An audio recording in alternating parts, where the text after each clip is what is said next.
We got one of the ACA members, the guy who produces our newsletter, and board member and good friend Joe Zemecki. How you doing? Howdy.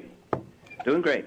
Don, Tracy, and Matt. And I see what topic you're going to bring up, and I'm all prepared, man. I got a whole bunch of stuff. Oh, good. So go ahead. You guys have this TV show. It's a wonderful show and a great outlet. Anyway, I just had one little point here. Often the religious will claim that pregnancy is an act of their God, creation, yet more fertilized eggs never end in birth. Many never attach to the uterus wall, and many are miscarriages, so it seems that their God is pro-abortion. What do y'all think about that? And I'll listen off the air. Well, I actually have statistics on that, on God's abortions. Yeah. Let's see, 2/3 of, what does it say? Let's see. Annual pregnancy results for 6 million births. There's 6 million births per year. And of the conceptions, they're estimating 2/3 result in a live birth, 1/5 results in an abortion, and just approximately a little bit less than that results in a miscarriage. Now, I'm thinking that this is pregnancies that are recognized pregnancies. I understand what you're saying about miscarriages that happen before anybody even knows they're pregnant, which I'm sure I have a statistic here that 50% of naturally conceived embryos don't implant. There you go. Yeah. So Joe's question is, if God is the essence of good and God does this, then maybe abortion's good, or maybe, right? So good old theology. To me, it's another one of those issues where they're potentially drawing a line in the wrong place. And if they want to say that life begins at conception, then you have this situation where 50% of eggs in which conception occurs never attach in uterus and are just evacuated. Right. And all of that takes place from the religion standpoint within the purview of their God's orders.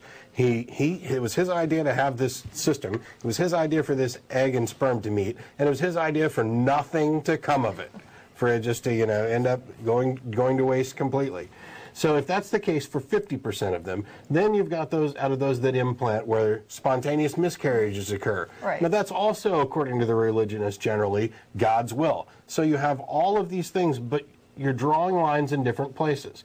Because if it's okay for God to fertilize an egg and throw it away, and it's okay for God to fertilize an egg attached to the uterine wall and then also throw that one away, then you have to have some later point at which God has now ordained this fetus as a future person. And that should become the moment at which life begins according to the religionists, and yet they don't draw the line. Well, they used to have the idea of the quickening, which is when the mother feels the baby in her uterus. That's when life started. There used to be that definition, right? So if you're changing definitions, it basically means you have no clue. Yeah. Right? Either they don't know before, they don't know after, they don't know at all. Is the quickening like morning sickness? No. I think it's the movement of the fetus. It's later than that. So I have a whole bunch of theological things. Let me throw them out real quick, just because we're running a little short on time. Let's see, aborted fetuses. Let's see, all babies as they come out of the womb are atheists. They don't believe in God. So you've got these little heathens coming out, right? So if a baby's aborted, does it go to heaven, does it go to hell, or does it go to limbo? Well, if it goes to heaven, then abortion's a good thing. You got a free ticket to heaven. You should be like Andrea Yates, kill your kid before it has any chance to have any sin or whatever, right? And that means there are atheists in heaven. That's right. Of course, once they get there, I doubt that. Lots of unimplanted embryos in heaven, right? If the baby goes to hell, then we have God torturing little babies. Isn't that a wonderful little idea? Just think about that.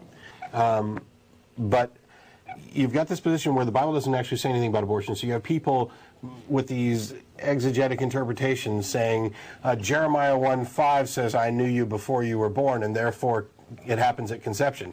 No, actually, if you read Jeremiah 1:5 and think about it for a second, this is God talking to Jeremiah, supposedly, and he's saying, I knew you before you were conceived. So he's talking about this soul, right? Concept of a soul which existed prior to conception, and says nothing about when the soul enters the body or when life begins according to it. And granted, of course, I reject it all as nonsense anyway, but the point is that the Bible that Christians believe in doesn't say what they think it says.